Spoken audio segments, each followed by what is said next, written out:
हमने वेक्टर के rectangular components बनाने सीख लिए हैं। कई बार ऐसा भी होगा कि रेक्टेंगुलर कंपोनेंट्स दे रखे होंगे, वो हमें मालूम होंगे, और रेक्टेंगुलर कंपोनेंट्स की सहायता से उस वेक्टर को हम बनाकर देखेंगे जिस वेक्टर के वो रेक्टेंगुलर कंपोनेंट्स हैं। तुम्हें अजीब बात लग रही होगी, लेकिन दोनों ही इंपॉर्टेंट है। बहुत बार ऐसा होगा कि रेक्टेंगुलर कंपोनेंट मालूम होंगे और उनकी सहायता से हमने वेक्टर बनाना है, और बहुत बार ऐसा भी होगा कि वेक्टर दे रखा है और उसके रेक्टेंगुलर कंपोनेंट बनाने हैं। तो दोनों ही एक जैसी बात है, ज़्यादा मुश्किल नहीं है और दोनों हमें अच्छे से आनी चाहिए। तो ये जो बात अभी कह रहा है मैं उसको करवा देता हूँ, इम्पोर्टेंट बहुत ज़्यादा है। Obtaining the vector from its rectangular components.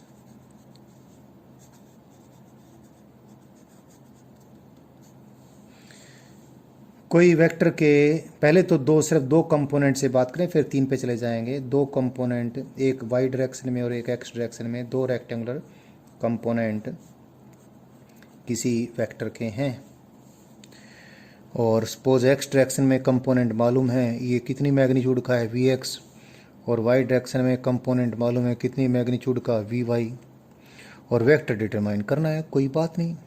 Component क्या होते हैं? कंपोनेंट ऐसे वेक्टर होते हैं जो आपस में मिलकर कितना इफेक्ट उत्पन्न करेंगे जितना कि वेक्टर का था।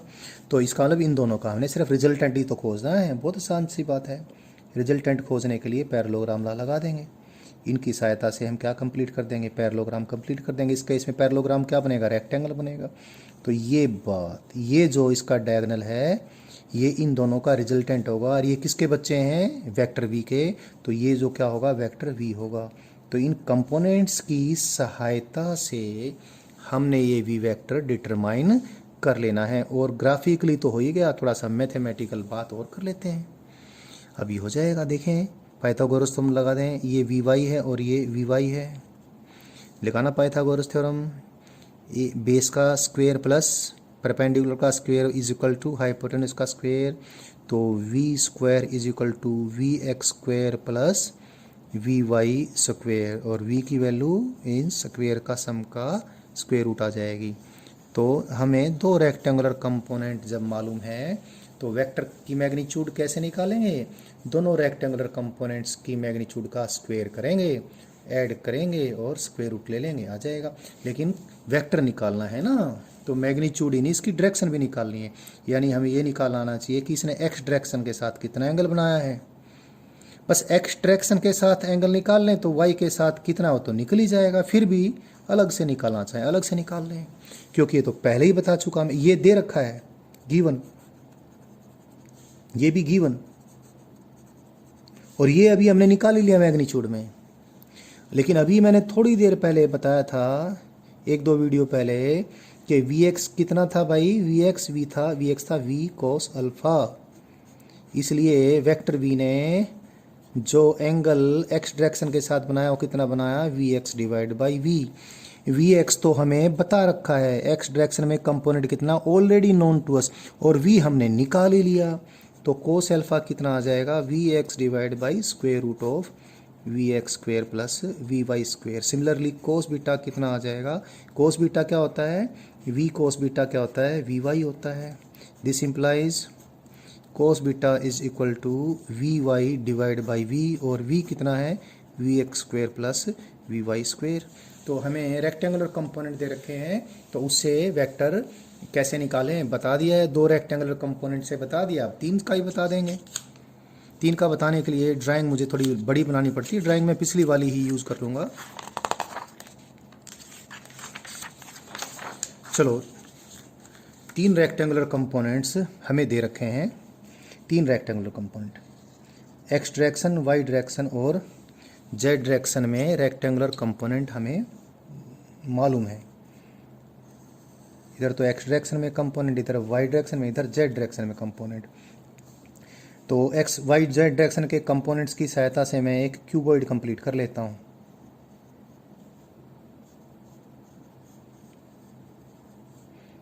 और फिर जिस वेक्टर के कंपोनेंट्स है वो वेक्टर डिटरमाइन कर लेता हूँ, अभी कर लूँगा मैं।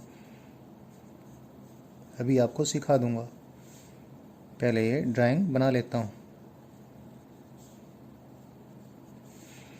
सो let us say this is x direction, here it is I cap, this is y direction, and y direction में कंपोनेंट v, x डायरेक्शन में कंपोनेंट vx है, y डायरेक्शन में कंपोनेंट vy है, और z डायरेक्शन में component vz है। हमें क्या मालूम है? vx vy vz मालूम है। किस वेक्टर के कंपोनेंट हैं वो वेक्टर हमें नहीं मालूम है, वेक्टर हमने डिटरमाइन करना है। ये आई कैप डायरेक्शन है, ये जे कैप डायरेक्शन है, और ये के कैप डायरेक्शन है। तो पहले क्या करें? अच्छा, हमें वी वेक्टर कितना है, कैसे है वो निकालना है। कोई बात नहीं, अभी हो जाएगा। ऐसा करें हम, ये जो नीचे जो बेस में इसका नाम भी दे देते हैं। वी एक्स को रिप्रेजेंट किया सपोज किसने? ओ जी ने। और वी वाई को रिप्रेजेंट किया सपोज किसने? ओ सी ने। और वी जेड को रिप्रेजेंट किया है किसने? सपोज ओ ई ने। इस पॉइंट को नाम दे दिया मैंने ए, इस पॉइंट को नाम दे दिया मैंने एफ। तो एक चीज़ देख लें आप बच्चों, ये जो डायगनल है, मेरा थोड़ा ड्राइंग ठीक नहीं बन पाई, आप समझ लेना। ये डायगनल ओ से लेकर एफ तक है। ये आप ये नीचे वाला ये रेक्टेंगल देखें। इस रेक्टेंगल में पैरेललोग्राम लॉ के अनुसार O F vector it is equal to what? It is equal to O E vector plus O G vector. Here what is OG vector? OG vector it represents what? Vx I cap. And what is ये तो मैंने पहले बता दिया था लेकिन लिखा नहीं था। OC वेक्टर किसको रिप्रेजेंट करता है? ये रिप्रेजेंट करता है रिप्रेजेंट ये रिप्रेजेंट करता है किसको? Vy यानी y कंपोनेंट को। और ये OE वेक्टर किसको रिप्रेजेंट करता है? ये रिप्रेजेंट करता है Vz के कैप को। हमें कंपोनेंट्स मालूम है और जिस वेक्टर के कंपोनेंट है वो डिटरमाइन करना है। यानी रिजोल्यूशन का उल्टा काम कर रहे हैं हम। बिल्कुल थोड़ी देर में हो जाएगा। पहले तो ओ एफ वेक्टर मैंने देख लिया है, ठीक है। अब क्योंकि ये क्या है, ये एक रेक्टेंगल है, ये 90 डिग्री का एंगल है सारे, ये भी 90 डिग्री का, ये भी 90 डिग्री का, ये भी 90 डिग्री का। तो रेक्टेंगल का जो हाइपोटेन्यूस होता है वो कितना होता है? जो संलग्न जो एडजेसेंट साइड जो उनका स्क्वायर पाइथागोरस थ्योरम लगा दीजिए आप। तो ओ एफ का स्क्वायर कितना? ओ एफ का square is equal to O E का स्क्वायर प्लस ओ जी का स्क्वायर। क्या किया मैंने? पाइथागोरस थ्योरम का इस्तेमाल किया है, ठीक। अब हम क्या करें? अब हम ये खड़े वाला रेक्टेंगल देखें, ये वाला रेक्टेंगल देख लें। इस रेक्टेंगल का ये वाला हम डायगोनल देखें जो ओ से लेकर ए की तरफ है, ओ से लेकर ए की तरफ। ये डायगोनल दिख गया होगा आपको अच्छे से। ये जो डायगोनल है ओ ए के अलोंग, इसके अलोंग कोई वेक्टर रिप्रेजेंटेशन लिया मैंने, ओ ए वेक्टर कह दिया इसको। ये किन दो वेक्टर्स का रिजल्टेंट है? इस पैरेललोग्राम की एक साइड ओ एफ के अलोंग, एक साइड ओ सी के along. So it is O F vector plus O C vector. और ओ एफ वेक्टर निकाल के हमने इसमें पुट कर देना है। अभी पुट कर देंगे जनाब। तो लेकिन इसको एक बार मैं इक्वेशन नंबर 3 बोल देता हूँ। और इस रेक्टेंगल में भी देखें, एक चीज़ तो हम देख ही लें। रेक्टेंगल में डायगोनल का square is equal two adjacent sides के स्क्वायर का सम। पाइथागोरस थ्योरम लगा दी हमने, ये इक्वेशन नंबर 4 बोल दी। अब भैया एक बात तो ये करें कि ओ एफ वैक्टर यहाँ से इसमें पुट कर दें, तो एक बात तो ये आएगी, ओ ए वैक्टर कितना आ जाएगा? ओ एफ वैक्टर कितना है? O E vector plus O G vector. O F vector put कर दिया और प्लस ओ सी वैक्टर, यानी O A vector is equal to, ऐसे लिख दूं, क्रम से लिख दूं, O G vector plus O C vector plus O E vector. But O G vector किसको रिप्रेजेंट करता है जी? ओ जी वैक्टर रिप्रेजेंट करता है वी एक्स आई कैप को, ये V X I cap. O C vector किसको रिप्रेजेंट करता है? वी वाई जे कैप को। ओ ई वैक्टर किसको रिप्रेजेंट करता है? वी जेड के कैप को।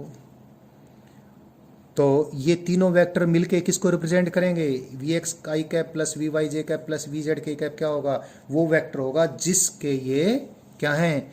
कंपोनेंट्स हैं, ये किसके कंपोनेंट हैं, जिसके भी कंपोनेंट्स को मैंने वी वेक्टर कहा है। तो देखो इन दोनों को ऐड होने से ओ ए वेक्टर आया है, और तो इसका मतलब इन दोनों को ऐड होने से जो ओ ए वेक्टर है, ओ ए वेक्टर किसको रिप्रेजेंट करेगा, इन तीनों के सम को। ये तीनों का सम किसको रिप्रेजेंट करता है, V X V Y V Z V के को। तो कहने का मतलब ये है जो ओ ए वेक्टर है, ओ ए वेक्टर किसको रिप्रेजेंट करेगा, उस वेक्टर को जिसके कंपोनेंट है। O A vector will represent V vector. तो ये ओ ए वेक्टर जो हमने लिया है किसका रिप्रेजेंटेशन है, वी वेक्टर का। सबको रिप्रेजेंटेशन से रिप्लेस कर दिया मैंने।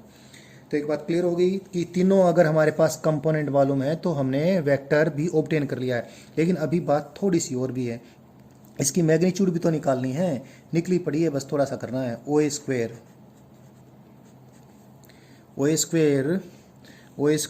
Is equal to O F square. O F square की वैल्यू यहाँ से पुट कर दी, कितनी, O E square plus O G square, और ये ओ एफ स्क्वेयर की वैल्यू यहाँ से मैंने पुट कर दी इसमें, और ओ ये ओ सी स्क्वेयर ये लिख ही दिया है। ओ ए किसको रिप्रेजेंट करता है, वी वेक्टर को, तो वी वेक्टर की मैग्नीट्यूड का स्क्वेयर।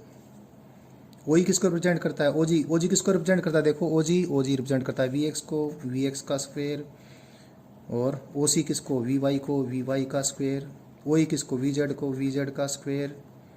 इसका मतलब वी वेक्टर की मैग्नीट्यूड कितनी, वी एक्स आई कैप ना sorry V X square plus V Y square plus V Z square. ये इंपॉर्टेंट बात है, हमने सीधा तो कर लिया था, वेक्टर दे रखा था तो उसके कंपोनेंट बना लिए थे, उल्टा भी कर लिया है क्या। अगर वेक्टर के कंपोनेंट दे रखे हैं, वेक्टर का एक्स कंपोनेंट बता रखा है, वेक्टर का वाई कंपोनेंट बता रखा है, वेक्टर का जेड कंपोनेंट बता रखा है, तो वेक्टर की मैग्नीट्यूड कितनी आई, एक्स कंपोनेंट का स्क्वायर प्लस वाई कंपोनेंट का स्क्वायर प्लस जेड कंपोनेंट के स्क्वायर का स्क्वायर रूट आ गई वेक्टर की मैग्नीट्यूड। लेकिन सिर्फ मैग्नीट्यूड थोड़ा ही निकालनी है, वेक्टर की डायरेक्शन भी तो निकालनी है। एक्स डायरेक्शन के साथ वेक्टर ने एंगल बनाया अल्फा, वाई के साथ एंगल बनाया बीटा, और जेड के साथ ये एंगल बनाया है सपोज गामा। तो अल्फा बीटा गामा एंगल भी तो निकालने हैं, वो भी आपको निकालने आने चाहिए। लेकिन अभी थोड़ी देर पहले देखा था हमने, वी एक्स क्या आया था, वी एक्स आया था वी कोस अल्फा। तो कोस अल्फा कितना आ गया, कोस अल्फा आ गया V X divide by V, और वी क्या है, वी अभी हमने निकाला, वी है square root of V X square plus V Y square plus V Z square. ऐसे ही हमें ये अभी थोड़ी देर पहले हमने किया था, रेक्टेंगुलर कंपोनेंट जब फाइंड आउट किए, वी वाई कितना था, वी कोस बीटा था। इसका मतलब कोस बीटा कितना आया, कोस बीटा आ गया V Y divide by V, और वी अभी हमने निकाला कितना, स्क्वेयर ए ये ऐसे। सिमिलरली अभी हमने थोड़ी देर पहले किया था, वी जेड कितना है, वी जेड है V cos gamma. So cos gamma कितना आया, कॉस गामा आ गया V Z divide by V, और वी कितना है अभी हमने डिटरमाइन किया ही था।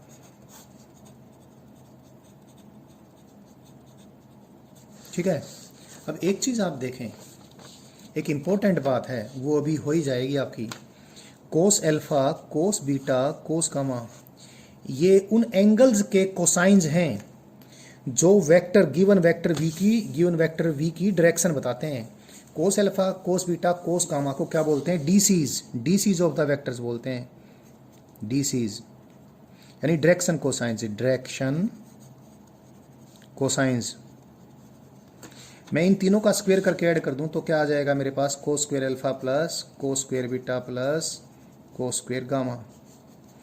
कोस स्क्वायर अल्फा की वैल्यू ये, कोस स्क्वायर बीटा की वैल्यू ये, स्क्वायर कर देंगे तो इन सब में कॉमन क्या आ जाएगा, नीचे ये आ जाएगा, सब में ऐड करूंगा तो V X square plus V Y square plus V Z square, और ऊपर क्या आएगा इसमें, V X square plus V Y square plus V Z square. क्या आ गया अपने पास आ गया एक बहुत ही इंपॉर्टेंट बात, क्या, cos square alpha plus cos square beta plus cos square gamma is equal to 1। It's very important. इस थ्योरम को मैं एक बार बोलता हूँ, मैंने प्रूव तो पहले ही कर दिया। Sum of the squares of direction cosines of a vector is unity.